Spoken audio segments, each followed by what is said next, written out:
911. Jefferson County, this is Wayne Harris. My son is Eric Harris, and I'm afraid that he might be involved in the shooting at Columbine High School. It involves how?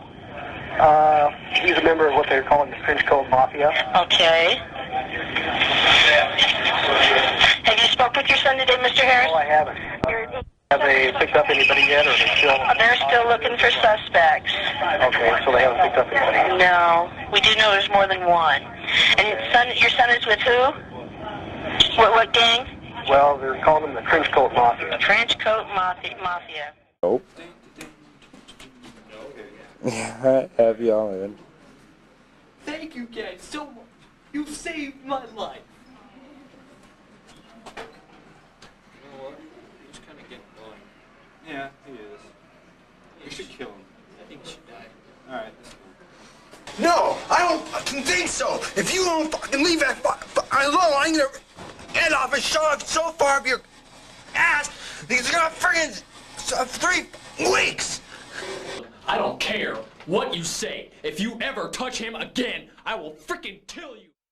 Hello friends, welcome back to the channel. This is going to be my second video documenting the work of a fellow researcher who is now currently serving a life sentence for allegedly unaliving somebody in self-defense. My first video highlighting his work was on Sandy Hook and the PTK, Gladio, and PATCON connections, and he has also done some very interesting threads on Columbine, making similar connections, right, to PTK, MK Ultra, Gladio, and in fact, if you haven't watched the Sandy Hook video, go watch that first, and then watch this one, because one of the characters that comes up in the Sandy Hook story is a man named Wade Michael Page. He also has a connection to Columbine. So there's this weird Sandy Hook Columbine connection and so much more. I think you guys are going to find this very interesting. And I think we all remember this event. If you're old enough, how this was covered on the news, the way that it was portrayed as these kids who were bullied, and you know, this is clearly not true if you do any research at all. Both of them, Eric Harris and Dylan Klebold, seem to be pretty popular. They certainly had a good amount of friends, but the official story is complete nonsense. And so I want to start here with this thread and settle in, because just like the past video, this is also going to be probably a pretty long video. And I do want to say too, if you have not watched the excellent documentary, The Columbine Cause, I highly recommend that you do so before you watch this video. It can be hard to find online, but I believe it is up on Rumble. Just go to Rumble, type in The Columbine Cause, and you should be able to find it. You're going to want to watch that because that goes through the official report that came out, and it goes through multiple statements of witnesses. These are official statements from investigative reports where they are talking about there being way more than 2 people who carried out this event. And it was also supposed to be a bombing, not a shooting. They brought a bunch of pipe bombs that day that just, they weren't able to get them to go off. And so it then became a school shooting. But there's another odd connection too, which is the fact that Eric Harris there's a bunch of his writings you can find online and you can read them. And he has one where he talks about wanting to fly a plane into the Twin Towers. It's like literally foreshadowing 9/11, and his father worked for a flight simulation. You could not make this up if you wanted to. It is that weird. So like I said, this is going to be probably another long video, but hopefully you guys will find this equally interesting. So we're going to start here with the official timeline, which I think is a good place to start. So allegedly at 11:10 a.m., Eric Harris and Dylan Klebold arrive at Columbine High School. Harris tells a student that he likes to leave the school now. Between 11:14 a.m. and 11:22 a.m., Harris and Klebold leave their cars and walk into the school's cafeteria carrying 2 large duffel bags containing enough explosive power to unalive the majority of students who would soon be arriving for a lunch. So they had lunch, of course, broken up into different times and different groups because the school was so big. So a lunch would have been, I think, the first lunch that day. Now at 11:17, after placing 2 20-pound propane bombs in the cafeteria, Harris and Klebold go out back to the student parking lots to sit in their respective cars and wait for these bombs to go off. At 11:19, Jefferson County Dispatch Center receives the first 911 call from a citizen reporting an explosion in a field on the east side of Wadsworth Boulevard between Ken Carroll and Chatfield Avenues. The explosion is actually a timed diversionary device. So they had, and at their homes, they had these devices as well. It is wild to me that their parents had no idea what was going on. They've been talking about it, planning for it well before it happened. And I mean, we're talking about high school kids. All of these supposedly found, these were from the cafeteria, this from Harris's vehicle, and this from Klebold's vehicle. Now, 11:19 to 11:23, several witnesses identify Harris and Klebold standing together at the top of the west exterior steps, both wearing black trench coats and carrying a backpack and duffel bag. The location is the highest point on campus, and it allows them to have an elevated vantage point. At 11:19 a.m., a witness hears one of the suspects say, "Go, go." Klebold and Harris then pull their shotguns out of their bags, and thus begins what was known as the worst U.S. school shooting in history. The first shots, fired toward the west door, kill Rachel Scott and injure Richard Castaldo, students at Columbine.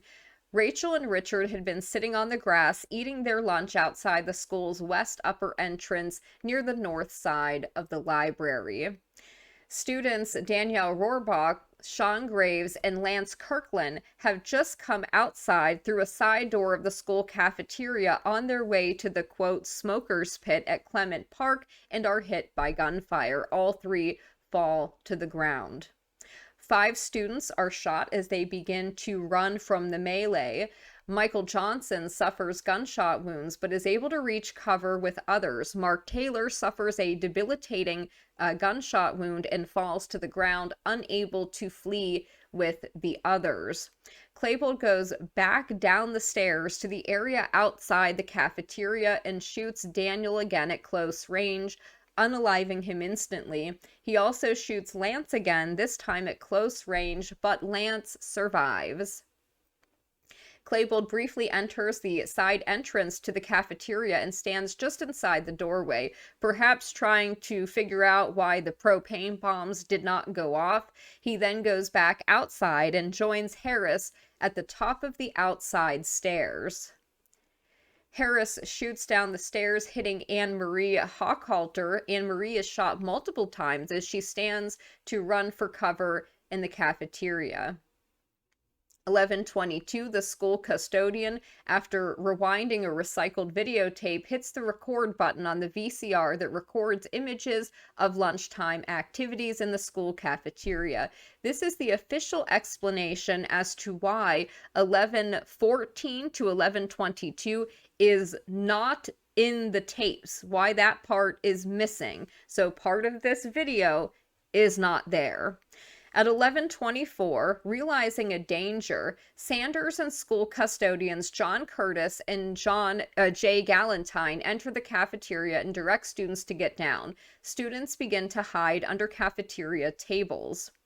Patty Nelson and Brian Anderson are injured by metal and glass fragments as one of the gunmen fires into the west entrance. As Gardner steps out of his patrol car, Eric Harris turns his attention from shooting into the west doors of the high school to the student parking lot and to the deputy. Harris spins hard to his right, and Gardner momentarily thinks he has hit him. Seconds later, Harris begins shooting again at the deputy. Harris then turns and enters the school through the west doors. Students inside the cafeteria realize what is happening. 11:26. As Sanders passes the entrance to the library, he apparently sees a gunman coming toward him from the north hallway. Sanders turns around and heads back the way he had just come. Just before turning the corner to go east, he is shot.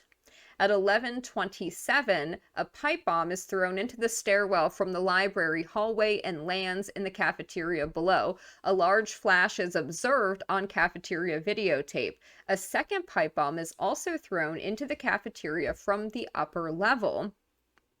From 11:29 to 11:36 begins the bloodiest sequence of events of the day, where Eric Harris and Dylan Klebold unalive 10 students in the CHS library. At 11:46, Harris and Klebold are in the cafeteria about 2.5 minutes. At 11:56, the cafeteria videotape shows the gunman coming back down the stairs and into the cafeteria. Klebold is seen holding the Tech 9. From 12:02 to 12:05, gunfire erupts from the second-story library window above the cafeteria as the paramedics rescue the wounded students outside. A gunfight ensues, and these are the last gunshots the gunmen fire that are heard. So that was the official timeline, and now we're going to go over some of the more curious aspects to the timeline, things that don't make sense. The official Jefferson County timeline has Eric Harris and Dylan Klebold arriving at the school at roughly 11:10, which we know is not true for multiple reasons. So this is from Jefferson County Sheriff's Department narrative timeline of events. They say that they arrive at the school at 11:10 a.m. On the last day of his life, Eric Harris arrives alone at the student parking lot at Columbine and parks his 1986 gray Honda Civic in a space assigned to another student in the South Junior parking lot. Dylan Klebold subsequently arrives at the high school student parking lot alone in his 1982 black BMW. He parks in a space assigned to another student in the Southwest senior lot. Klebold's and Harris cars flank the school's cafeteria and the exits and entrances into the lower level. So when you see JC like this with a number, this is from the Jefferson County Sheriff's Department documents, and that is simply the document number. So we have Dylan Klebold actually seen at his 6 a.m. bowling class. Yes, the school had a bowling class. On April 20th, 1999, Jessica Rosecrans observed Eric Harris at the AMF Bellevue Lanes at approximately 6:15 to 6:20 in the morning, when Harris stated to her, "You are such a stuck-up bee, someday you're going to pay for it." At approximately 11:20, Rosecrans was in the cafeteria at Table C with Dusty Hofschneider, Garrett Looney, Stephen Trulio, and others. Rosecrans heard shooting and explosions but did not observe any of the activity. She exited the school with other students and was not with Rachel Scott when she was unalived and has no knowledge of that event. So somebody sees Harris and Klebold in bowling class at opposite ends of the bowling alley at 7:15 a.m. They were gone by 7:30. This time they have jeans on. Harris was in a black trench coat, Klebold in a black t-shirt, and Boston Red Sox baseball cap. This statement comes from an individual named Beard. Beard said he knew Klebold from school. He was in bowling class with Harris and Klebold and he participated in various fantasy sports leagues together. Beard said on the day before the event, he'd called Klebold trying to arrange a trade of players in their fantasy baseball league. Klebold had said to him, "I don't know, I'll think about it, and I'll let you know tomorrow." Beard described the conversation as normal. He did not sense anything troubling Klebold. Beard said he would communicate with Klebold about fantasy sports via the internet, but that the internet wasn't a good way to communicate with Klebold because he never checked his emails. Beard said on the morning of April 20th, 1999, he was at bowling class and observed Harris and Klebold at the opposite end of the bowling alley. Beard wanted to approach Klebold to ask him about the fantasy baseball trade, but when he finished bowling, he went looking for him, and both Klebold and Harris were gone. Beard described Harris as wearing his trench coat, Klebold wearing his black t-shirt and a Boston Red Sox baseball cap. Beard believes that they were both wearing jeans. Beard estimated he saw Harris and Klebold at 7:15 and discovered they were gone at approximately 7:30. Somebody saw Harris at 7:15 a.m. wearing a white t-shirt and blue jeans. In discussing what took place at the school that morning when she was at school, Abigail Bowles stated that her first class began at 7:30 and that approximately 15 minutes before the class began, she saw Eric Harris. She stated that at approximately 7:15 that day, she saw Harris in the commons or cafeteria area, at which time she said hi to him. She stated that he returned the greeting, and then she said goodbye to him while she was en route to her first class. Abigail Boyle stated that she made the greeting to Harris. She was alone. She further stated that the only time that day she did see and talk to him was then. She stated Harris was at the time wearing normal blue jeans and a white t-shirt with some kind of print on it. She also stated he was carrying a black backpack with him. Abigail further advised the investigators when she met him that morning in the commons area, he was with another male that she did not know by name. She stated she has seen this person around the school before and that he did not graduate from the school. So there was one of the members of the Trenchcoat Mafia, I forget the gentleman's name, was somebody that was a little bit older than Eric and Dylan. And he apparently had dropped out of the school, but he had gone back before to visit. So it could be that person. Upon further questioning, she was explicit in the fact that that other person was not Dylan Klebold, who was with Eric Harris in the commons area that morning. So this is very different from the official timeline. Now, we have another person who saw Eric Harris. Leary said on the morning of April 20th, she arrived at school for first hour at approximately 7:30 and left at 8:05 or 8:10. Leary visited for second, third, and fourth period. She was at the Welshire Inn at a school function involving home economics. Leary stated she came back to school 5 minutes before the shooting, which was approximately 11:10 to 11:15, and pulled into the student parking lot by the cafeteria. Leary advised she went to the Welshire Inn with Chris Young, Kristen Johnson, and Mandy Goldsby. Leary stated that when she returned to the school, she dropped off the above 3 people. Leary stated she was friends and acquaintances with Eric Harris. Leary stated on the morning of the 20th at around 7:30, she walked into the school from the parking lot with Eric Harris. Leary stated she walked up the steps located next to the cafeteria. Leary stated Harris was wearing jeans, a white t-shirt, and dark flannel shirt. Leary stated when she was greeted by Harris in the parking lot, he gave her a hug and asked her why she was dressed up, to which she explained her activities between second and fourth period. Leary stated Harris was not carrying books or a backpack and that he usually has a black backpack. Leary stated Harris, once inside the school, turned towards the art hall and then she went in a different direction. Leary stated Harris was driving the car he usually drives, a Honda, dark silver or gray in color with stickers in the back window. Leary stated she parks in space 90 and that Harris parks at the bottom of the stairs near the cafeteria. Leary stated she's known Eric Harris since her freshman year and has only seen him in a trench coat a couple of times. She stated that she knew Dylan Klebold by name and face only. So this is very interesting. Klebold was seen looking into the trunk of a tan car with 3 other individuals at 7:45 a.m. Tammy Gonzalez reported having seen a person she is since sure to be Klebold looking into a trunk of a small tan car with 3 other school-aged blonde boys Who are the three blonde boys? This was on the morning of April 20th at about 7:45 a.m., the same day of the incident. This was on the corner of the intersection of Coal Mine and Pierce.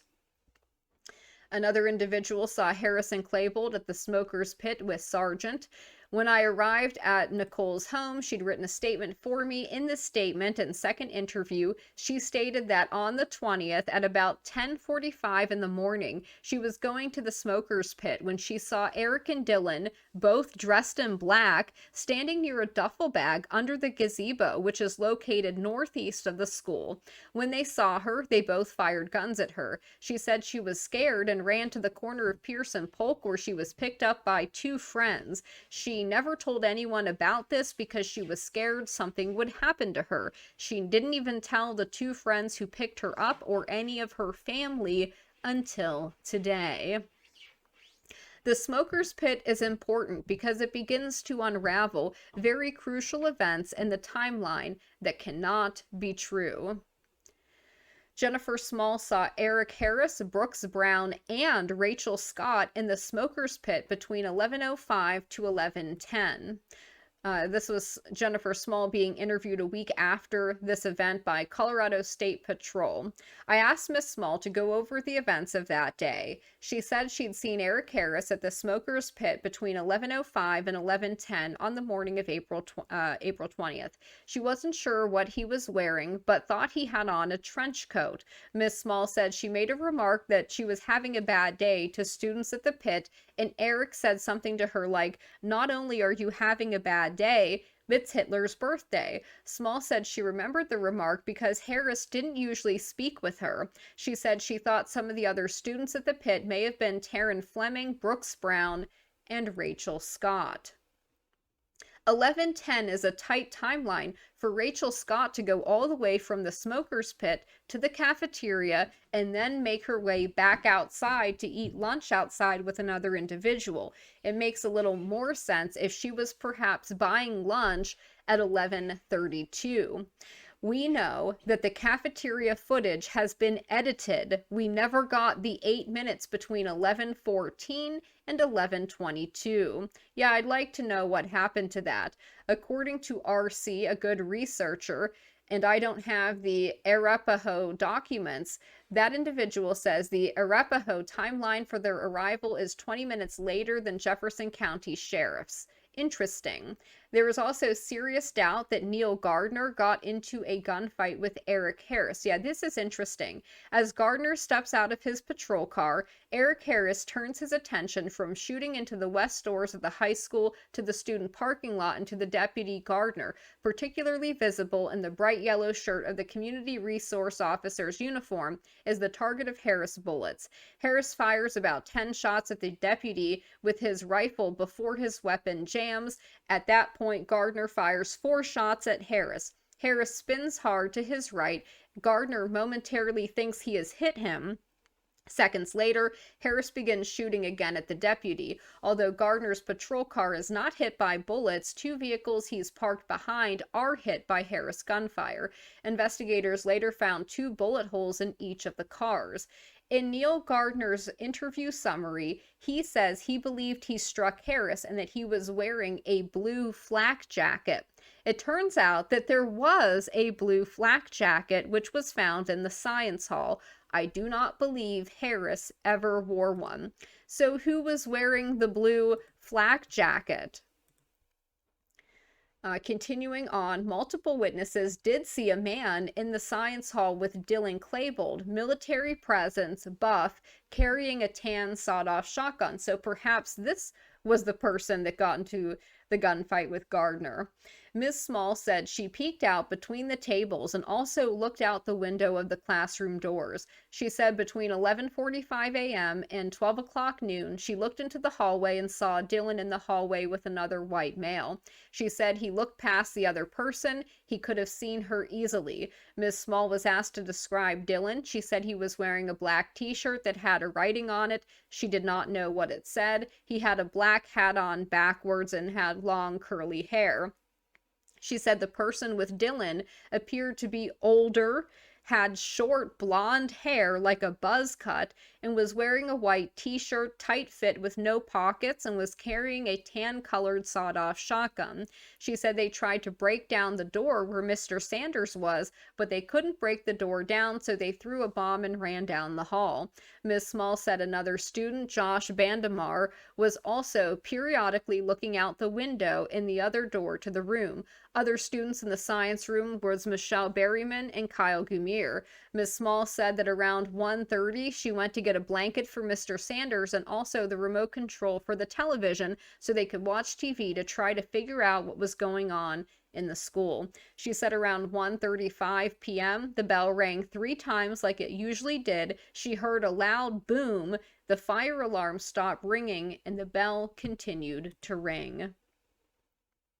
What is curious is from the CBI report and JSCO evidence, there is blood splatter in the science hall. So who was shot there? From the trajectory of the bullet that hit Sanders the second time, the shooter could not have been on the same floor as him, unless a midget shot him.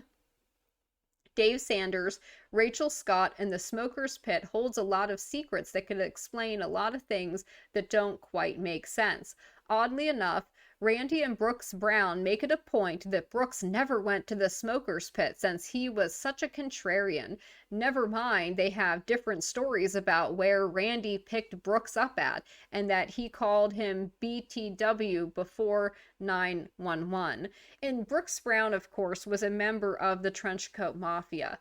Also, they made it a point to say Rachel Scott quit smoking the week before, almost like they are actively discrediting anyone who may have seen them in the Smoker's Pit to throw the timeline off. Since we don't have witness interviews, we just have witness summaries. So, moving on to his next thread, going over the fact that there was obviously more than 2 people who carried out this event, and there appear to have been death squads. From the available evidence, it is clear that 2 teams of 2 to 3 shooters attacked the library and cafeteria at roughly the same time. So multiple teams doing things at the same time. We are made to believe that some 22 people suffered gunshot wounds while in the library, while not one person was so much as grazed by a shotgun pellet while down in the cafeteria and commons. Vanessa Grimes sees the glass explode and a boy inside the cafeteria falling backward, perhaps consistent with a shot from outside. When asked to explain the sounds, Vanessa stated that a lot of the high school kids had old cars and it was common to hear these old cars backfiring. She explained someone yelled and screamed and students started leaving, and she stepped back to see if her friend Alex Marsh was getting out. Vanessa then stated she saw Dylan Klebold outside the cafeteria window wearing a balaclava and a trench coat, did not see if he was wearing a hat or not. When asked by both investigators how she knew it was Dylan, Vanessa stated that they made eye contact, that the party was the same build as Dylan, and that she just knew. She said Dylan walked up to approximately 15 feet from the window and she saw the window glass explode, with the boy inside being shot and falling backward. She stated she thought the victim was Brian Anderson but wasn't sure. Dylan then walked into the cafeteria through the double doors and was approximately 40 feet away when they made direct eye contact, and she said she knew without a doubt that it was Dylan. Matt Depew hears a gunshot from outside and sees a sitting male student stand and fall back as if shot. Between 11:25 and 11:30, Matthew sat down for lunch in the school cafeteria. Matthew heard a loud shot and saw a male who'd been sitting stand and fall backwards. It appeared to Matthew as if the male had been shot center mass. One of the suspects had blonde shoulder-length hair and was wearing a black trench coat. Long blonde hair. Shoulder-length blonde hair. That is neither Eric or Dylan. Matthew heard a second and third shot. Matthew heard shots from 2 different guns. The gunshots sounded distinctly different to Matthew. He also heard 2 male voices shouting orders to one another, such as go that side and check the kitchen. Matthew was able to get into the kitchen and see there was a phone. He then returned to the cafeteria and got several other students to the safety of the kitchen. 19 people, including Matthew, barricaded themselves in an office in the kitchen. Matthew tried to phone Jefferson County Sheriff's Department, but was unable to get through. Ashley Heesich sees a suspect shoot a person in the cafeteria area, and Dotton Y heard gunshots simultaneously from inside and outside. They ran to the intersection of Pierce and Polk Street to await further instructions. Dotton Y does not see any of the shooters or people responsible for this act. However, she advised that another one of her friends, Ashley Heesh, saw a suspect shoot a student in the cafeteria area. Dotton Y advised during this time she heard 3 or 4 bombs go off and a lot of related semi-automatic weapons firing both inside and outside the school. So there's teams inside, there's teams outside. That seems obvious. Hidden in a kitchen storage closet with numerous others, Matt Depew reaches Denver PD officer Leitz on his cell phone, tells him the gunmen are shooting students right at that moment. Leitz said it sounded as though the suspects were reshooting anyone that was down. I tried to pass information from Depew to Jefferson County over the phone as the suspects were continuing to shoot people. Matthew remained remarkably calm and told me he had 20 others, later found to be 18, and had run into the office and the kitchen and were hiding there. He gave me a physical description of the one suspect he'd seen. I gave this information to Jefferson County and heard it passed over the police radio for their officers in the field to use. Over the next 2.5 hours, I spoke with Depew and kept him on the phone with me while I spoke to Jefferson County Communication Manager Randy Smith and Lieutenant Jeff Schrader. During the 2 hours, Depew kept me apprised of the suspect's movement in the area and kept the other 17 people with him calm.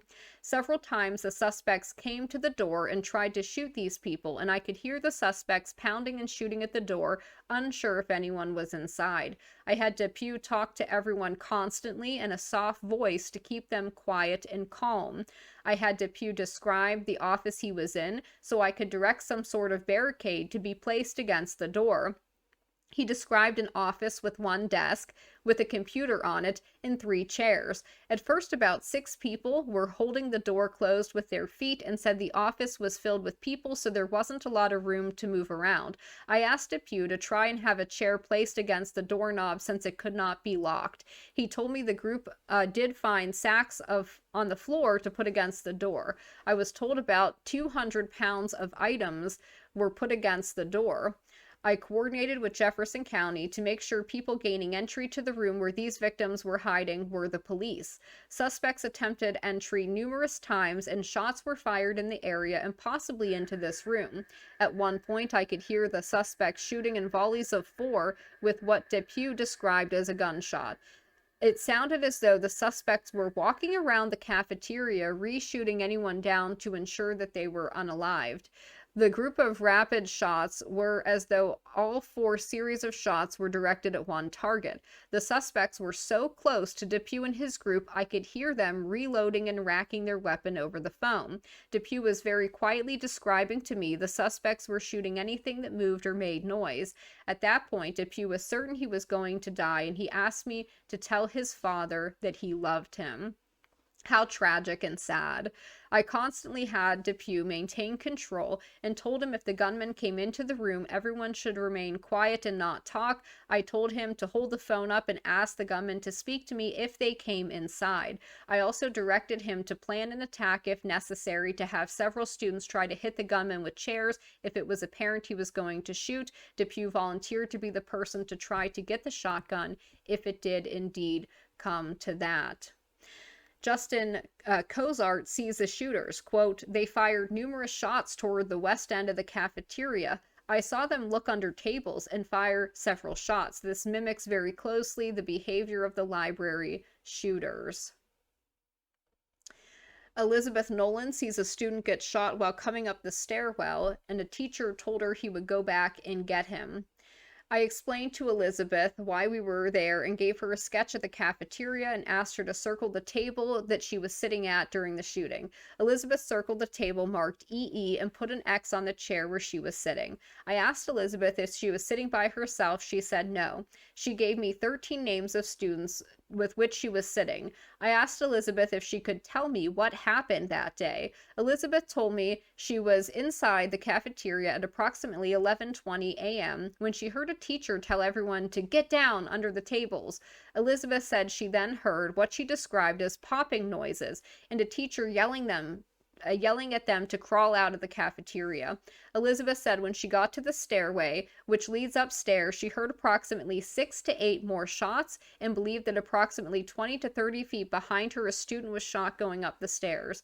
Elizabeth said there was a teacher that she didn't know if it was Mr. Sanders or not, who said he would go back and get the student for them to keep running up the stairs.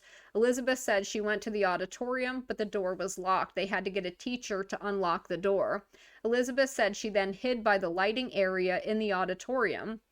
Elizabeth said while she was hiding there, she observed the suspect come into the auditorium and look around, but he didn't fire any shots in the auditorium.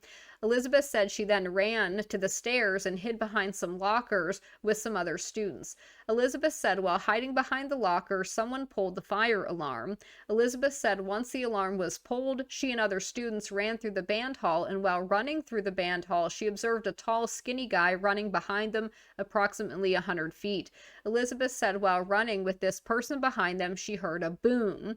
Elizabeth said she then ran to a door and exited the school by the baseball field and ran through Clement Park. I asked Elizabeth if while running outside she heard any further shots. She said yes, she believes she heard shots and possibly more explosions. So there's like a lot going on here. Adam Foss sees Mr. Sanders coming up the stairs bleeding. On his way out of the school with police, he says he stepped over an unalive body. His exit route put him going through the cafeteria. Same with Amber Rosetta, who said she ran past 3 bodies on her way out of the school. John Vandermark says he saw 3 to 4 bodies on the stairs as he ran from the building at approximately 14:15 to 14:50 hours. He said he described one of the gunmen as being short, having blonde spiked hair, carrying an Uzi with a black strap attached. He further stated the gunman belonged to the trench coat mafia. At the bottom of Catherine Brandt's statement is written, quote, observed victims in cafeteria upon exiting during rescue. Sean Hooker states he observed a white male with a mask on his head and a black coat in the area of the west entrance door to the kitchen area and cafeteria. So he says here, Hooker related he was in the lunchroom eating when a janitor yelled to get down. Then an explosion occurred and everyone began to run. Hooker ran into the hallway that goes into the auditorium and then ran to Clement Park. Hooker also states he observed a white male with a mask on his head and a black coat on in the area of the west entrance door to the kitchen and cafeteria. Hooker was unable to provide a detailed description of the person. Hooker did not observe any persons with a large duffel bag or backpacks in the cafeteria. He did not hear the gunman speak, nor did he know him. So who's this person wearing a mask? Brian Fuselier, he entered the lunchroom and shot with rapid fire. He was tall, wearing a dark trench coat with a backwards black hat on, black pants and shoes. He had his hair shorter length. Then I continued to run down the hall and into the field outside. Brittany Gillette laid on the stair landing and saw a male in a trench coat that she could not identify come through the door of the cafeteria, pointing the gun in her direction, randomly shooting. Marnie Mack and Brittany went up to the lunch line, bought lunch, and returned to their table. Brittany heard people gasping, and then she heard Mr. Sanders yelling for everyone to get down. Outside of the west cafeteria windows, she could see someone in a black trench coat moving around. Her and Marnie then got under their table. While under the table, she heard shots and noted students began to stand up and run for the stairs. She did the same, but fell as she was going up the stairs and had a difficult time getting up because of an injury she sustained from gymnastics. She lay on the stair landing and saw a male in a trench coat she could not identify come through the door of the cafeteria. He was pointing the gun in her direction and randomly shooting. She was then helped up by an unidentified student, got to the top of the stairs. With the assistance of this student, ran down the math and science wing. At this point, she heard shots coming from near the library, looked back and heard an explosion from near the library. She saw smoke in this vicinity as well. Sarah Slater was going into the kitchen area and could see people in black entering through the doors with her peripheral vision. As they came in, they were shooting.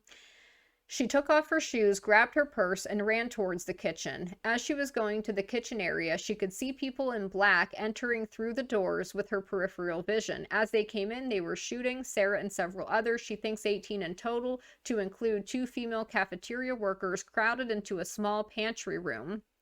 Sarah and Sam physically held the door shut with their bodies.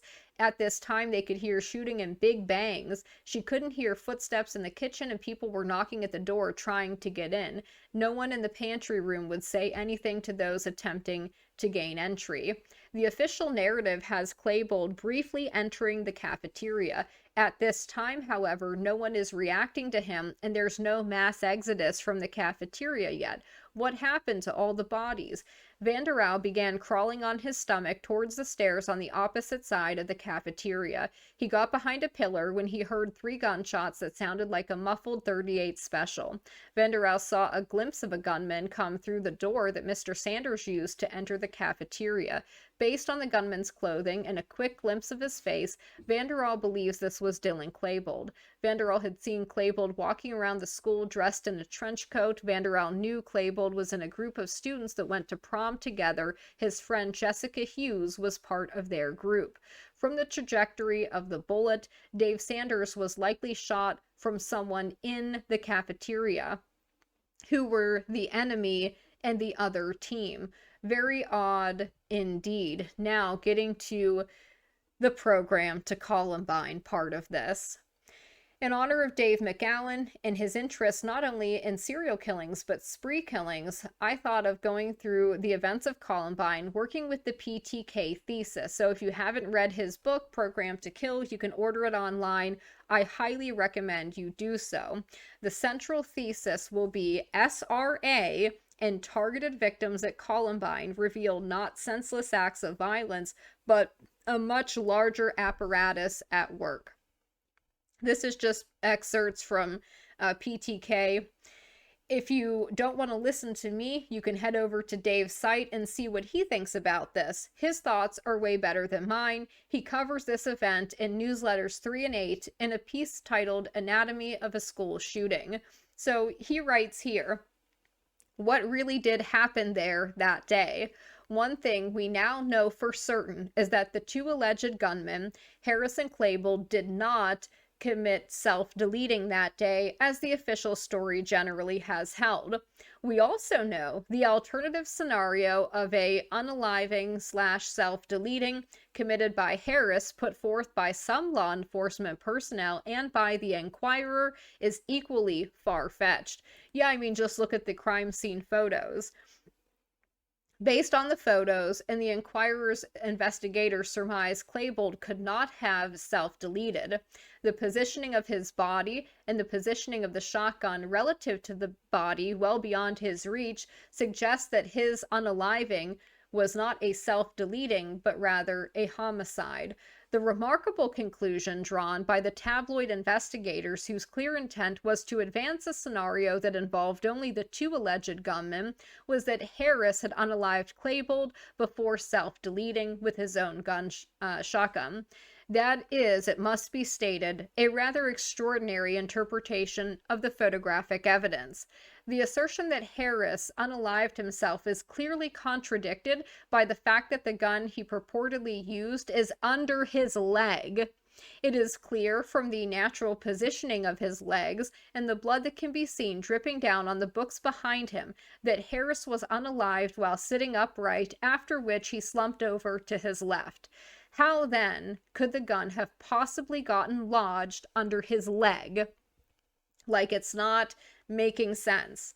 Harris obviously couldn't have unalived Klebold through the left side of his head from the position he is in. Therefore, we can only conclude either that the boys were unalive simultaneously or that Harris was unalive before Klebold. But if Harris was already dead and investigators have acknowledged Klebold was murdered, then who shot Dylan? The inescapable conclusion is that there had to be at least one additional shooter, probably two or more, and those additional shooters had to have been known by and trusted by the two alleged shooters. How else could they have been in a position to execute the two obviously heavily armed boys? Yeah, it's a good question. In the spirit of McGowan, I will be using only mainstream publications as much as I can to show anyone can find this. Let's start with SRA. Eric Harris and Dylan Klebold, to the normies, were at a minimum loosely associated with the Trenchcoat Mafia. And I love how all of these names to protect these people are redacted. I mean, why? Redacted in reference to an unrelated incident, Redacted had made several statements to him. Redacted told Kiley that he was an associate of the Trenchcoat Mafia and had known the two students involved at Columbine. Kiley stated that Redacted had told him what he thought was detailed information about the incident. This information included names of persons supposed to belong to the TCM in the Colorado Springs area and locations where they have met in Colorado Springs. Redacted had indicated he would share this information with law enforcement. I then contacted Sergeant Sharon of the Investigations Division of the El Paso County Sheriff's Office and advised him of the situation. He told me he would assign an investigator to the case who would come to the school and interview Redacted. Detectives Tom Davis and Shane Weiss arrived at the school to interview Redacted. Redacted's father had been called to the school by the administration in reference to an unrelated incident. Both Redacted and his father agreed to an interview. Detective Tom Davis then interviewed Redacted in reference to this incident and the information he may have known. See supplement by Detective Tom Davis for information relating to the interview with Redacted. The TCM had associates such as PDF file Bill. I then questioned Redacted concerning photographs that were found in his backpack of sexually explicit material. Redacted related that before Christmas 1998, he had been at Pedo Bill's home. He stated that him and Amber had gone to Pedo Bill's, who lives on Redacted Boulevard. That while there, Pedo Bill had given him the explicit photographs, that he had also showed them a photo album containing photographs of small children in disgusting positions. He stated that upon observing this photo album, it made him sick, and him and Amber left the residence. When asked about the content of the photographs, he stated that they were sexually explicit photos of small children. He stated some appeared to be under age 10 and some appeared to be up to the age of approximately 14. When questioned specifically, Redacted informed this detective he believed the address was Redacted Boulevard. They were involved in the shooting, but that's for later. So what does some weird goths into the occult, death, and Nazis have to do with anything? A clique within a clique. Yeah, very concerning. This is where we get to our victims. Cassie Bernal and Rachel Scott were allegedly unalive because of their faith. In the case of Cassie, Wikipedia almost immediately disproves it. Bernal was unalived by Harris during the event on April 20th. According to witness Emily Wyatt, who was hiding under the same table as Bernal, Harris slammed his hand twice down on the table, then said peekaboo before fatally shooting Bernal in the head. The shotgun blast that killed Bernal ricocheted, resulting in a nose injury to Harris. Her family had no knowledge of this until April 22nd when they were notified. It was reported Barnaul had been asked whether or not she believed in God and that she said yes before being unalived. However, investigators concluded the person who was asked about her belief in God was actually Valine Schnurr, who survived the shooting. Huh. Rachel is a little weirder. There is the case we don't really know exactly where she was unalived, and we'll get to that thread later. The only leak to ever come out of the infamous basement tape destroyed by the Jeffco Sheriff Department comes from none other than Rachel's father at a church meeting. The clip is apparently at the end of this edit, and this guy made a lot of very cool edits, by the way. But it is from an audio tape that I taped watching the videotapes several nights ago. So if we could, I'd like to run that piece. Two girls sitting next to you, they probably want you to shut the fuck up too. These are Rachel and January, fucking girls. I'm like, fucking crazy little shit, you stuck up little bitch, you fucking little fucking Christianity, godly little whores. What would you do what I do? I would shoot you in the fucking head. How long is that Tommy fucking Christian like that asshole? So it's very hard to understand what is being said, but yeah, they just destroyed the basement tape, so we'll never know the full context of that. We just have what they claim was on it. Let's just work with the assumption that maybe Rachel was targeted. Working with that theory, what might that reveal? A little just under a year after the event, a strange thing happened. A homicide that is still unsolved today occurred at the subway where Rachel Scott worked. 20 years later, murders of 2 teens in Littleton still unsolved. Motive in shootings unclear. I thought we would have the answers, like I say, within the first day or so. So 17 years, it's been a very long time. I certainly never thought I'd still be asking for help for a resolution to this. Police sketch of the suspects. Well, Eric Harris and Dylan couldn't have done it, just like how they couldn't have done Columbine by themselves. And here are some of their associates. This guy was taken in handcuffs, but later released. And, you know, this one too. And they look eerily similar to this sketch here, just saying. Very strange.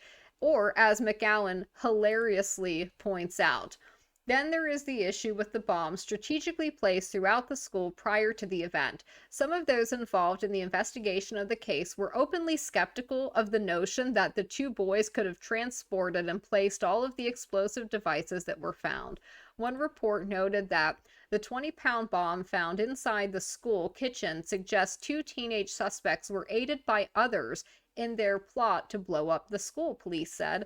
Packed inside a duffel bag with a wired gasoline can and surrounded with nails and BBs for maximum killing power, the propane barbecue tank bomb points to a wider conspiracy, police said. That is from Denver Post, April 23rd, 1999.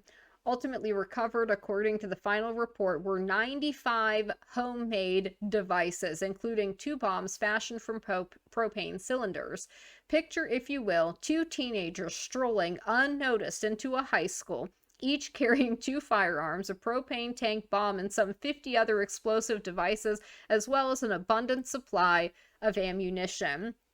Picture them then proceeding to carefully place each of these 95 bombs throughout the school, still unnoticed and undisturbed by faculty or other students.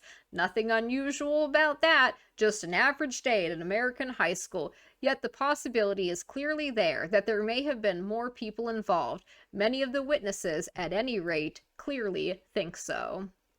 Another common theme in PTK was programs like the Phoenix program, military ties and dissociative states. We know Eric's father was Air Force, worked on NATO bombers in Kosovo, and inadvertently trained some of the 9/11 hijackers.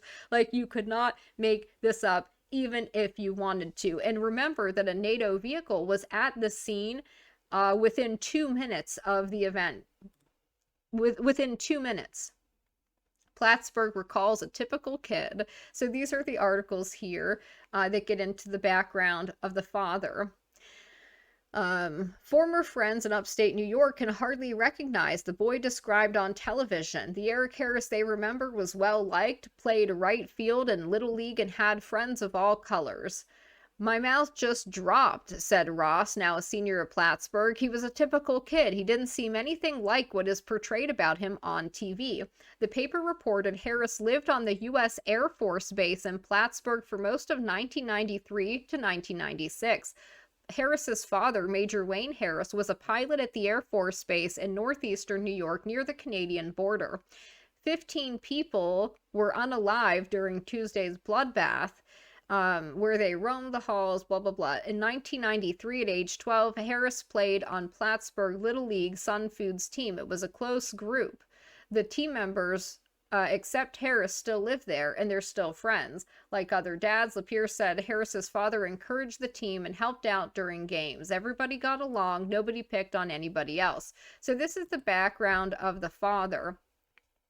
He did not know Eric at all. Kevin is very bright, Lowry added.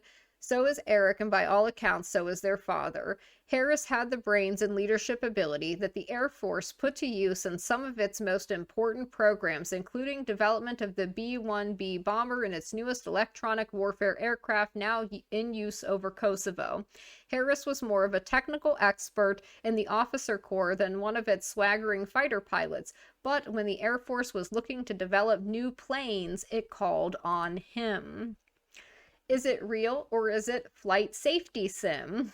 When Nick Leontis, CAE's executive vice president of civil training and equipment, tossed down the gauntlet, saying, "We're going after flight safety. We believe we have a better product to offer," his competitor wasn't about to let that claim go unchallenged. Flight Safety's Dennis Galassi, vice president and general manager of the Tulsa Simulator Systems Division, rebutted, "We don't tend to brag about our company very much. We accomplish something, integrated into our training, get the acceptance of our customers, and leave it at that." John Schlisch, flight safety manager of product information in Tulsa, where the company's simulators are built, took a more assertive posture. CAE builds simulators and sells training, he contended. Flight Safety sells training and just happens to build simulators to support our core business. We're quietly working here day after day, doing some pretty amazing things. But if somebody is going to tweak our nose, we'll tell you our simulators have the highest level of technology around. New York LaGuardia-based Flight Safety International is a subsidiary of Berkshire Hathaway, which also owns NetJets. FSI is no lightweight. It trains 75,000 pilots annually in 350 simulators located at 40 different learning centers around the world. Dan Myers, Flight Safety Director of Marketing for Visual Simulation Systems, the division that develops the visual technology in St. Louis, set the stage. "We make more types of simulators than anyone else. Everything from a Beech Baron to the Boeing 777 to Level D helicopters to the Marine and Air Force V-22, the C-17 to the C-130J, as well as weapons trainers. We brought United Airlines service, now Flight Safety Services in Littleton, Colorado, where we also perform turnkey training in KC-135s and C-5s. So this is where Wayne Harris worked after being in the military, in the Air Force. He was then working for this Flight Safety Simulators. And then we see this article here. It appears that this identity was taken from an innocent Saudi who used to work at Logan Airport in Boston and had his passport stolen. A man claiming to be Al Ghamdi was living at Delray Racket Club, listed by the FBI as having an address at the Flight Safety Academy. Students claim not to have known him. He was also listed as a licensed pilot in Jeddah at 405 Lexington Avenue, Manhattan, the address of the United Nations. In the past year, he's believed to have visited the Philippines on at least 15 occasions, entering as a tourist. So, very strange here. Eric Harris and Dylan Klebold were very prone to dissociative states as well. This is the weird thing I was telling you about. Columbine Yeater envisioned crashing plane into New York City. Yeah, isn't that strange? They searched their homes and found their writings and drawings. This is one of the things that they found here. Yeah, it's all very weird. Now, this may mean as much as Meowry has shown that the German death cult angle is not such an oddity, so that individual no longer has an account here. Though no one knows whether the string of incidents is connected, local officials seem to be preparing for the worst. Denver Mayor Wellington Webb pushed his police department to establish a task force that will include counter-T experts from the FBI. A Jefferson County supervisor, John Stone, said he was ready to help the cops go to war with skinheads. And here we have the Gladio PATCON connection. As far as I'm concerned, if you need machine guns, we'll get you machine guns, Stone told Sheriff Ron Beckham. If you need a tank, we'll get you a tank. Such talk reflects the fact that skinhead violence was for years a problem in the Denver area. A group called the Denver Skins made headlines in the 1980s, prompting a police crackdown that forced the group to disband or go underground. Nathan Till and Gerald Allen, for example, gave cagey answers to reporters when asked if they were part of the Skins, although both admitted that they believed in W pride and W power. In a war, anybody wearing the enemy's uniform should be taken out, Till said, adding that he was short because... okay, we're not going to get to that part. But this is all very interesting. We know that the government loves their weird death cults, Nazis, and Boeing 747s. Indeed. Beneath the surface of Columbine, McGowan saw straight through it. There's plenty to be curious about. I'll let the McGowan scholars decide if I've done a decent job. PTK has been on the mind here lately. Yeah, indeed. Indeed, I think that he's done a pretty good job there. Now, going to the odd aspects of the area itself. Part 1, the inner ring. Yeah, Lockheed Martin, Littleton, Colorado. Many shootings, events, suspects leading up, during, and following the events at Columbine share such stark similarities it has led many to believe that a programming is hidden right under the surface. Remember the splatterpunks? So these were kids who supposedly just happened to show up to Columbine wearing camo pants when this happened, and they were watching it. Very strange. They were initially accused of a planned attack on Pomona High School, same school district as CHS, quote, based on numerous tips the police received. A phony bomb threat would cause Pomona High School to be evacuated about a week later. West Metro fire investigator Dave Green advised Pomona High School students redacted and redacted, arrested with explosives, also within the past month, redacted, contacted in early morning hours at Pomona High School in fatigues, claimed to be on maneuvers. They say here, reassigned to Team 1, threat assessment team. Both subjects have been interviewed in area facing criminal charges. There is no connection with the investigation, no follow-up required. Lead closed. Yeah, nothing to see here. Here's the pictures of them at Columbine. 3 individuals were arrested in a field just west of Columbine Tuesday afternoon. Police were not sure if the 3 are suspects in the spree. Yeah, pretty interesting, isn't it? The Columbia County Sheriff's Department in Appling, Georgia, questioned 2 students, Michael Buckner, 15, and an unknown youth on April 19, 1999, the day before the event, regarding death threats they reportedly had made at Evans High. Police seized guns at both boys' homes. This is so weird that you could not make it up if you wanted to. It's that bizarre. To advise FBI headquarters and Denver Division regarding the status of an investigation involving an incident at Evans High School in the Columbia County. These are the details. Columbia County Sheriff's Office contacted Augusta Resident Agency Office at FBI. Sheriff Whittle advised CCSO had questioned 2 local Evans High School students on the day before this event regarding death threats they reportedly made at the school. And so you kind of wonder, like, what's the connection here?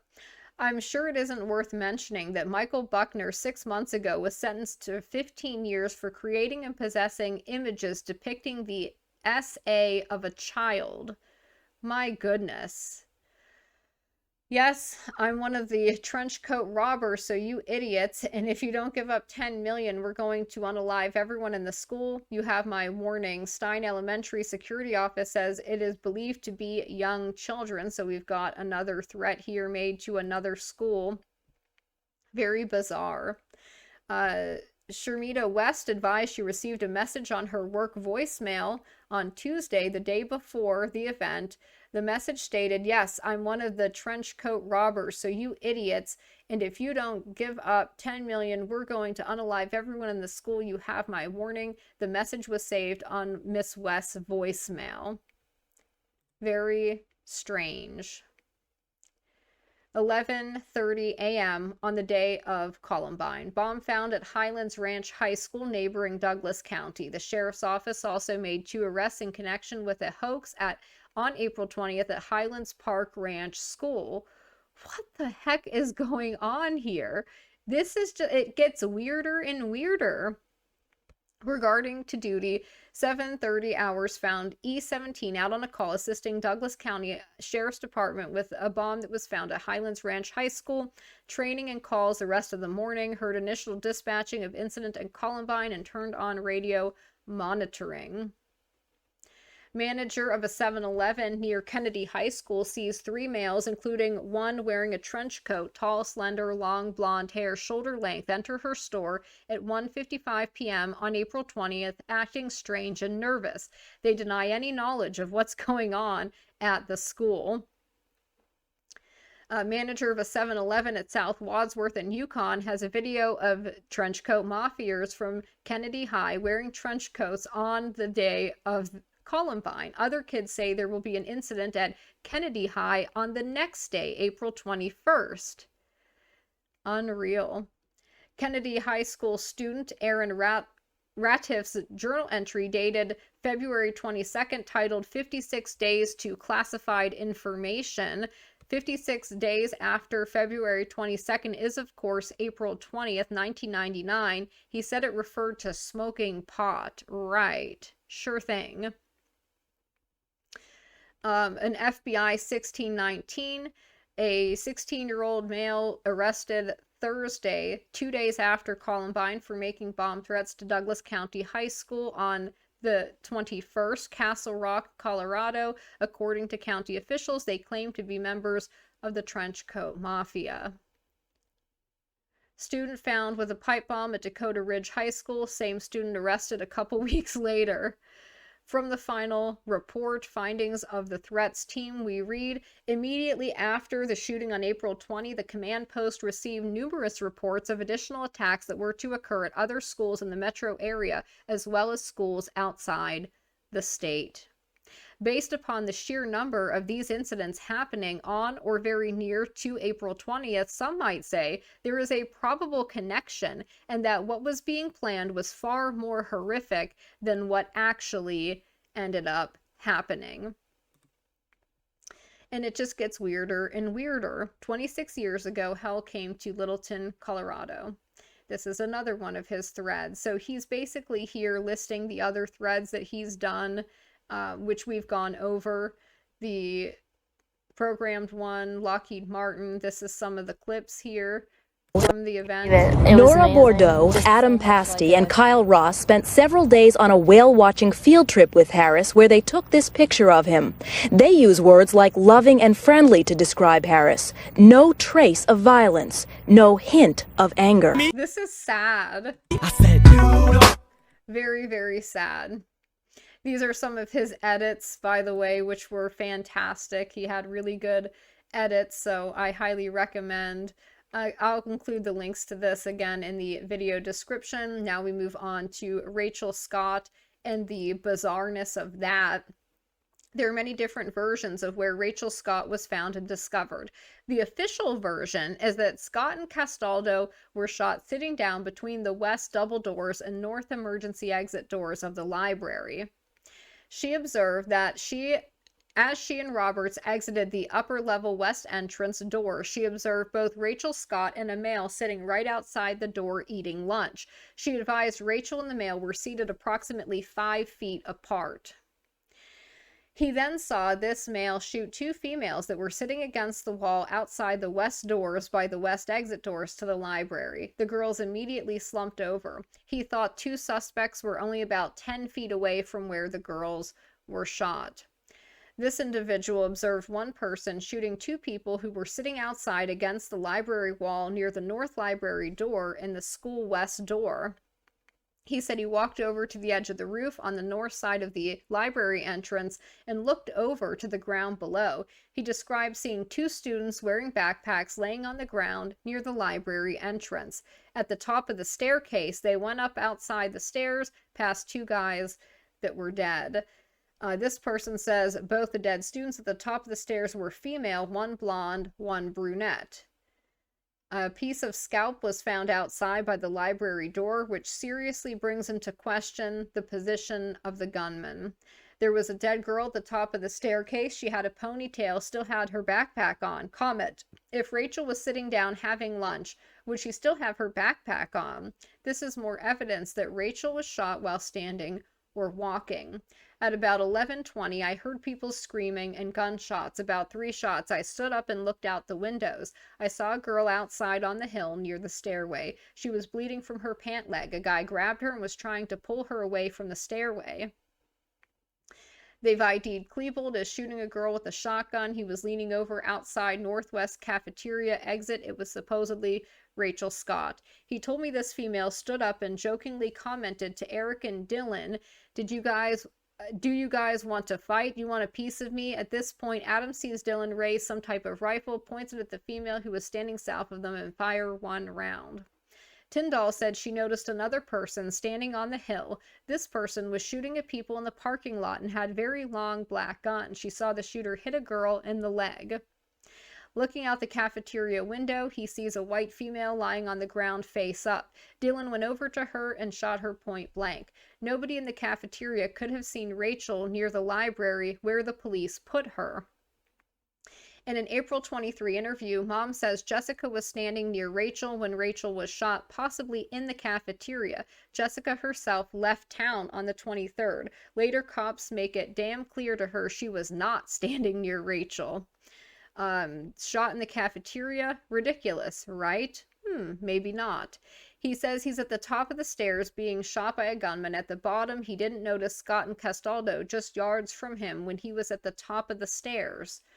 Rachel Scott holds a very important key to the puzzle, to how this popped off. Yeah, indeed. Indeed.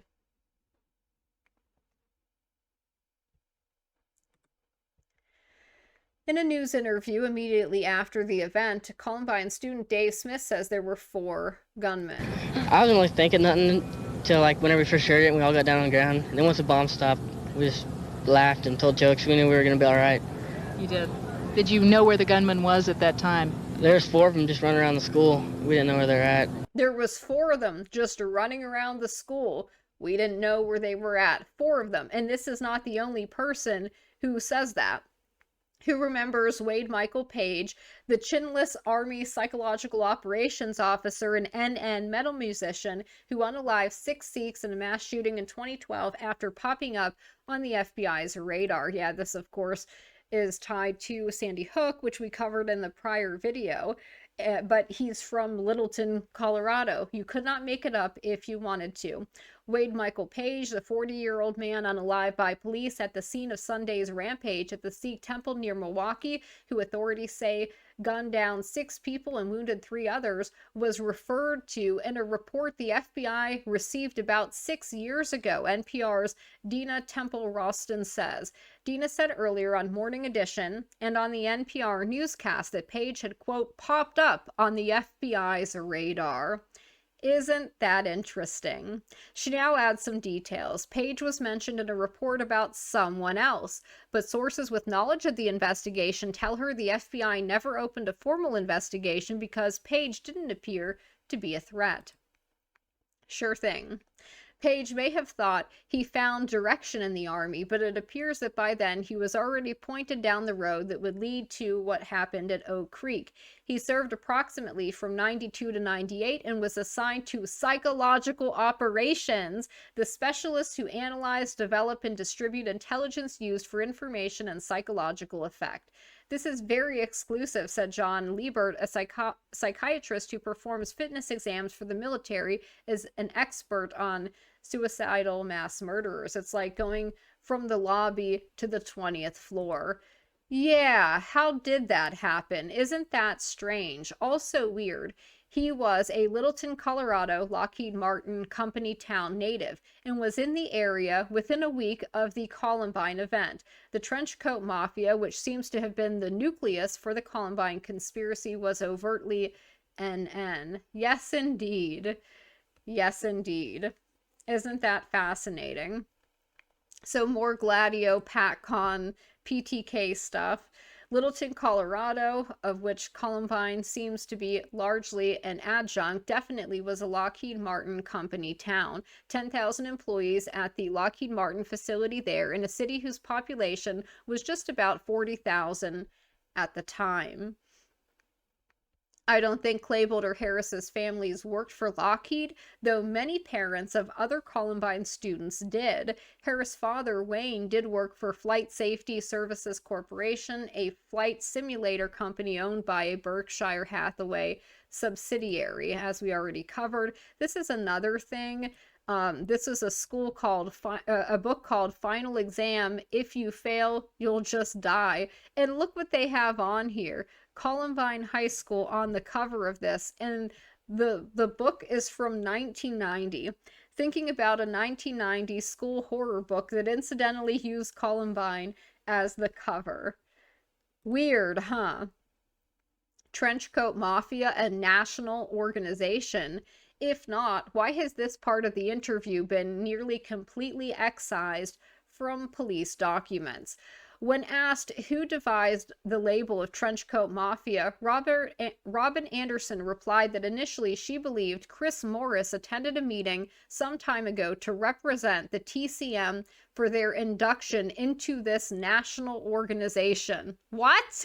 She then stated no one else from the high school attended this national level meeting and that the name Trenchcoat Mafia was just adopted by that group at her school. And then we have a big redacted paragraph. She also stated he wears a very dark green colored beret that looks black. She stated that as far as she's been told by Chris Morris, he is the only official member of the TCM and that she feels he looks down on others since they are not official members. Robin Anderson confirms she did not see Chris Morris the previous morning. On the 20th. She stated they are all in early morning bowling class. She stated they have a 6:15 a.m. class at AMF Bellevue Lanes, which is the class including Chris Morris, Dylan Klebold, Eric Harris, and Nate Dykeman. She stated on the previous morning, the 20th, she saw Nate in his truck before she went to school for her first hour class, with the time then being around 7:15 or 7:20 a.m. She stated she asked him what he was doing at school so early since he had a bowling class with him, replying that the bowling had already gotten over with by that morning. She stated she thought that was kind of weird since Dylan had never told her that bowling got over with early. So what is the national organization here? Like, hello, this is weird. What's also weird is a lot of the survivors of this event have passed away under very mysterious circumstances. We had 2 die in 1 week, just in March of this year.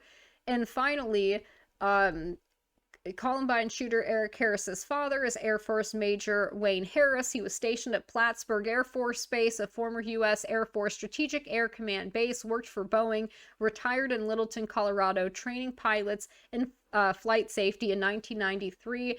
She says, interesting history of the Columbine Yeeters. Also, why did computer developer Mark Maines befriend them, bring them to a shooting range, and sell them guns? Yeah, it's a very good question. And so, you know, it seems that we're leaving here with more questions than answers. And I do want to play a clip for you guys from the Hitman for Hire video that they shot, literally with the son of an FBI agent who would become one of the lead agents on the investigation of the case. He had a total conflict of interest, seeing as how his son was friends with Dylan and Eric and filmed this video with them. People are always making Isn't fun that of odd? me. So how is it that you're an FBI agent, your son is friends with the alleged perpetrators of this big event, and you become the lead agent handling the investigation where your son could be implicated in it? Isn't that odd? I don't like it. I need some help. Oh! And there they are in their trench coats, you know, foreshadowing what's gonna happen. I think it's wild that they filmed this thing. Very odd, is it not?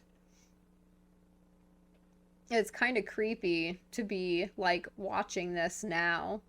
Very odd. We can protect you, but for a cost. I'll pay anything. Very well.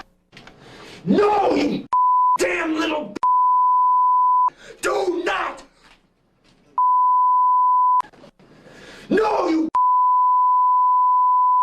So they're doing multiple takes here, apparently. do not even screw with that little kid! If you do, I'll rip off head and shove it so far up your... No! Okay, just keep recording. I wonder how many takes... How many takes do they actually have to do to get this right in one take? No, you do not mess with that friggin' kid! If you do, I'll rip off your and shove it so far up your friggin' ass, you'll be coughing up dandruff for 4 frickin' months! What? Go ahead. Look, I don't care what you say. If you ever touch him again, I will freaking kill you. I'm gonna They're talking about children being touched. This is very weird. pull out a shotgun and blow your damn head off. Do you understand, you little worthless piece of crap? People are always making fun of me. I don't like it. I really don't. It makes me mad. I wonder which one of these who has their face blurred out is the son of the FBI agent. Ooh! And here we go again. With the trench coats.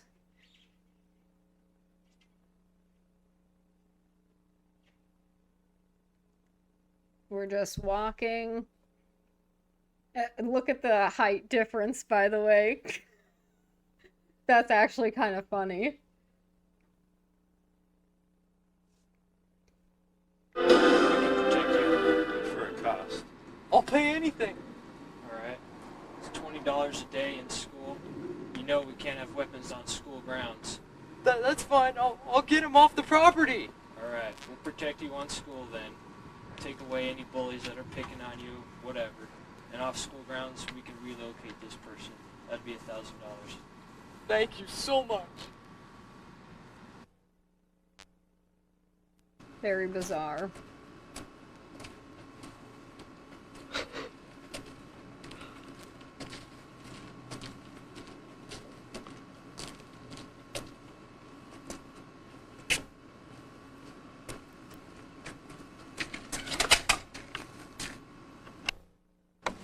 From what I understand, it was originally called Revenge for Hire, and then they changed it to Hitman for Hire.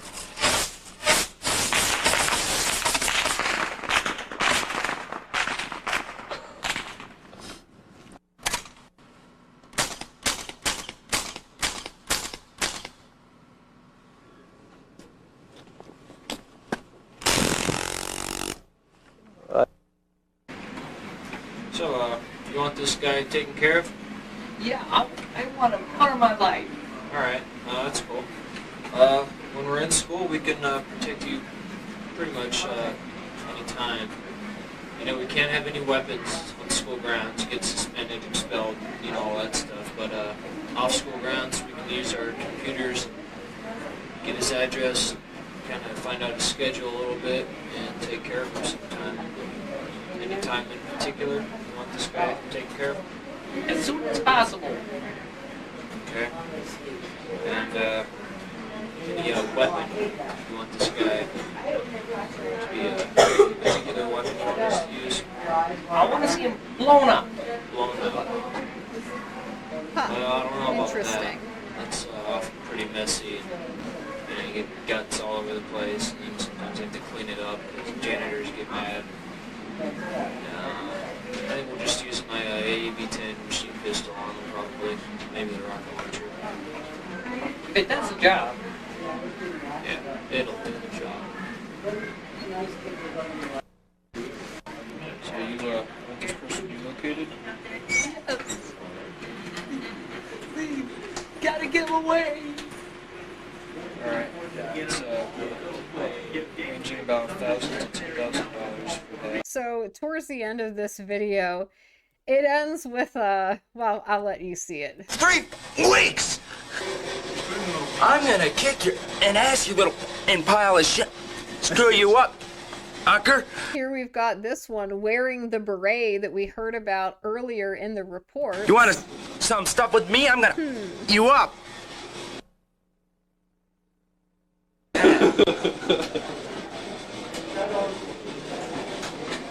Well, you got to do that Friday night regardless, or else it said you've got at least a D at most. What Friday night? That fucking Mexican shit talent show. And what day do I work? So I won't do it. All right, have a D. Enjoy.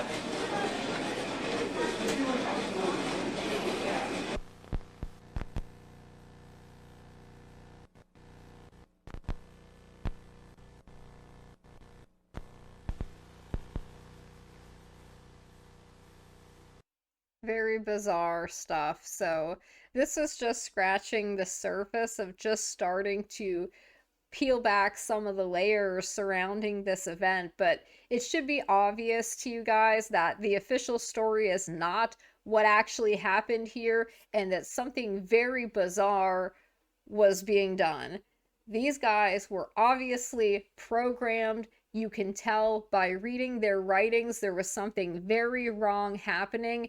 And the fact that you had multiple witnesses saying there were 4 people they saw who were running around with guns. What the different descriptions that people gave, somebody saw someone wearing camo pants with blonde hair that was one of the shooters. That person's never been identified. Like, who were all these people? Why were there... What was the national organization that the Trenchcoat Mafia was part of? And why were all these other things happening with other schools at the same time? Somebody had to have coordinated that, right? It's very weird. And then also, the Aurora shooting happens years later in this, around the same, area, same state. It's all very bizarre. Military state, the bizarre connections with Eric Harris's father, and training 9/11 hijackers, with Eric Harris writing in his book about flying a plane into the Twin Towers. Like, you literally could not make this up if you wanted to. I'm interested to know what you guys think of this. I'm sure there's people out here who are listening who maybe even have more information than I do. So if so, I'd like to hear that, and I hope you guys have a good day. Whee!